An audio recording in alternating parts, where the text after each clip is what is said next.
नमस्कार साथियों, आप देख रहे हैं बिहारी मीडिया, जहां आपको मिलती हैं बिहार की दिन भर की सबसे बड़ी और ताजा खबरें। तो चलिए शुरू करते हैं आज की टॉप अपडेट्स के साथ। पाकिस्तान के डॉन ने दी सीएम नीतीश को धमकी, मुस्लिम महिला का हिजाब हटाने पर कहा माफी मांगो वरना फिर मत कहना कि चेताया नहीं था। बिहार के सीएम नीतीश कुमार द्वारा मुस्लिम महिला के चेहरे से हिजाब हटाने पर पाकिस्तानी डॉन शहजाद भट्टी भड़क गया है। उसने वीडियो जारी कर कहा कि मुख्यमंत्री सार्वजनिक तौर पर माफी मांगे वरना बाद में ये मत कहना कि चेतावनी नहीं दी गई थी। शहजाद भट्टी हाल ही में कुख्यात गैंगस्टर लॉरेंस बिश्नोई को धमकी देकर सुर्खियों में आया था। भट्टी से जान का खतरा बताते हुए लॉरेंस के तिहाड़ जेल में बंद भाई अनमोल बिश्नोई ने भी दिल्ली कोर्ट से बुलेट प्रूफ जैकेट और गाड़ी की डिमांड की थी। बिहारी डेली मीडिया आपके लिए रोज लेकर आता है सटीक और ताजा अपडेट। सपोर्ट के लिए वीडियो को लाइक करें और हमारे चैनल को सब्सक्राइब करना न भूलें।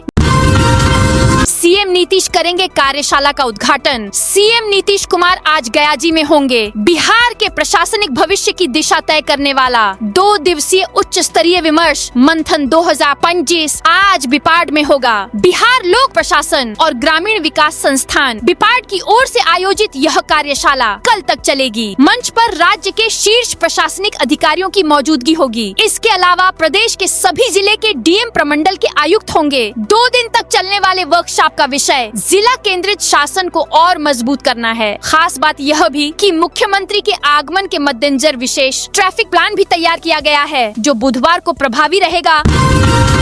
राशन कार्ड धारकों के लिए जरूरी सूचना। नालंदा जिले के सभी राशन कार्ड धारकों को 30 दिसंबर तक ई-केवाईसी कराना अनिवार्य है। अनुमंडल पदाधिकारी बिहार शरीफ ने राज्य सरकार के निर्देश पर यह अपील की है। खाद्य एवं उपभोक्ता संरक्षण विभाग ने राष्ट्रीय खाद्य सुरक्षा अधिनियम के तहत सभी लाभुकों का 100% ई-केवाईसी पूरा करने का आदेश दिया है। समय पर ई-केवाईसी नहीं कराने पर राशन मिलने में परेशानी हो सकती है।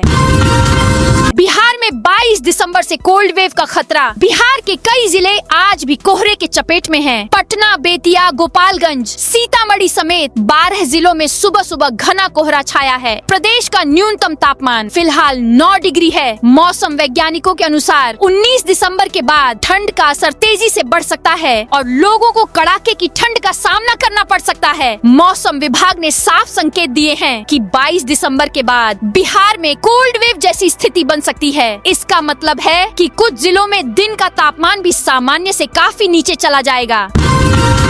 बिहार में विकास का नया रोड मैप। शुरू हुई 7 निश्चय योजना 3। बिहार में विकास की रफ्तार को और तेज करने के लिए नीतीश सरकार ने 7 निश्चय योजना 3 का औपचारिक ऐलान कर दिया है। मुख्यमंत्री नीतीश कुमार ने खुद अपने सोशल मीडिया प्लेटफॉर्म एक्स पर इसकी जानकारी साझा की। यह योजना 2025 से 2030 तक लागू रहेगी और राज्य के हर वर्ग को ध्यान में रखकर तैयार की गई है। 7 निश्चय पार्ट 3 के तहत 2 गुना रोजगार, 2 गुनी आय, समृद्ध उद्योग, सशक्त बिहार, कृषि में प्रगति, उन्नत शिक्षा, सुलभ स्वास्थ्य, मजबूत आधारभूत संरचना और सबका सम्मान जैसे अहम कार्यक्रम शामिल किए गए हैं। सरकार का दावा है कि पहले के 7 निश्चय 1 और 2 की तरह यह योजना भी बिहार के सामाजिक आर्थिक नक्शे को बदलने वाली साबित होगी। 5 साल में 50 लाख करोड़ निवेश, 1 करोड़ नौकरी रोजगार का लक्ष्य। नीतीश कैबिनेट की अहम बैठक में बड़ा फैसला लिया गया है। सरकार ने अगले 5 वर्षों में 50 लाख करोड़ रुपए के निवेश और 1 करोड़ नौकरी रोजगार देने का रोड मैप तैयार किया है। मुख्यमंत्री नीतीश कुमार ने कहा कि 2005 के बाद से बिहार में कानून का राज कायम है और बीते 20 वर्षों में सभी वर्गों के विकास के लिए निरंतर काम हुआ है। अब 7 निश्चय 3 के जरिए विकास की रफ्तार को दोगुना किया जाएगा।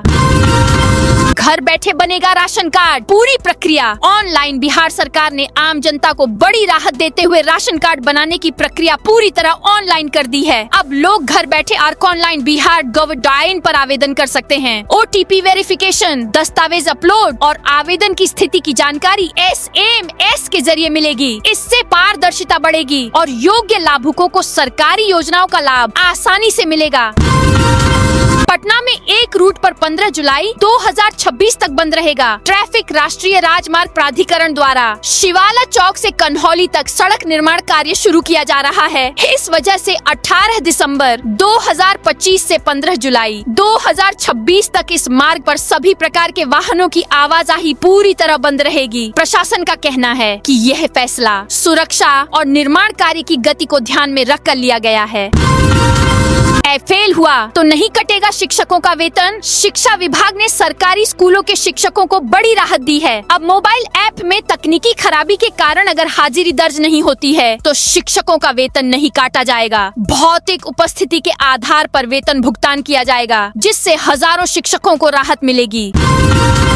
गांधी मैदान में दौड़ कसरत नहीं कर सकेंगे, पकड़े जाने पर होगी कार्रवाई। पटना के गांधी मैदान को लेकर जिला प्रशासन ने एक बड़ा फैसला लिया है। अब गांधी मैदान परिसर में शारीरिक दक्षता परीक्षा, दौड़, कसरत, ग्राउंड ट्रेनिंग आदि की तैयारी नहीं की जा सकेगी। प्रशासन ने स्पष्ट किया है कि आदेश का उल्लंघन करने वालों पर सख्त कार्रवाई की जाएगी। यह फैसला तत्काल प्रभाव से लागू माना जा रहा है।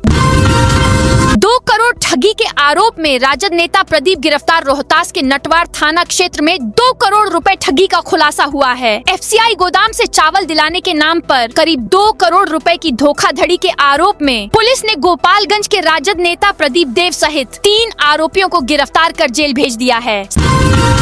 सीतामढ़ी रेड लाइट एरिया से 4 नाबालिग मुक्त। सीतामढ़ी के रेड लाइट एरिया में मानव तस्करी और नाबालिगों के शोषण के खिलाफ प्रशासन ने बड़ी कार्रवाई की है। राष्ट्रीय बाल अधिकार संरक्षण आयोग NCPCR नई दिल्ली के निर्देशों पर चलाए गए इस विशेष अभियान में 4 नाबालिग बच्चियों को मुक्त कराया गया। मौके से 2 महिला दलालों को भी गिरफ्तार किया गया है। भोजपुर में गैस सिलेंडर लीक होने से लगी आग, 4 बच्चों समेत 7 जख्मी। भोजपुर के पीरो थाना क्षेत्र अंतर्गत पीरो नगर के वार्ड संख्या 25 में मंगलवार को गैस सिलेंडर लीक होने से आग लग गई। इस हादसे में एक ही परिवार के 4 बच्चों समेत कुल 7 लोग गंभीर रूप से झुलस गए। स्थानीय लोगों की काफी मशक्कत के बाद आग पर काबू पाया गया। सभी घायलों को आनन फानन में पहले पीरो के एक निजी क्लिनिक में भर्ती कराया गया, जहाँ प्राथमिक उपचार के बाद बेहतर इलाज के लिए आरा सदर अस्पताल रेफर कर दिया गया। अपराधियों को सम्राट चौधरी की 2 टूक चेतावनी। गृह मंत्री सम्राट चौधरी ने अपराधियों और माफियाओं को कड़ा संदेश देते हुए कहा कि माफियाओं को ठीक करना ही मेरा काम है। उन्होंने साफ किया कि मुख्यमंत्री ने उन्हें गृह विभाग की जिम्मेदारी इसी उद्देश्य से सौंपी है। नालंदा लिटरेचर फेस्टिवल 21 से 25 दिसंबर तक। राजगीर में 21 से 25 दिसंबर तक नालंदा लिटरेचर फेस्टिवल का आयोजन होगा। इस बार बिहारी खान पान और संस्कृति पर विशेष सत्र रखा गया है।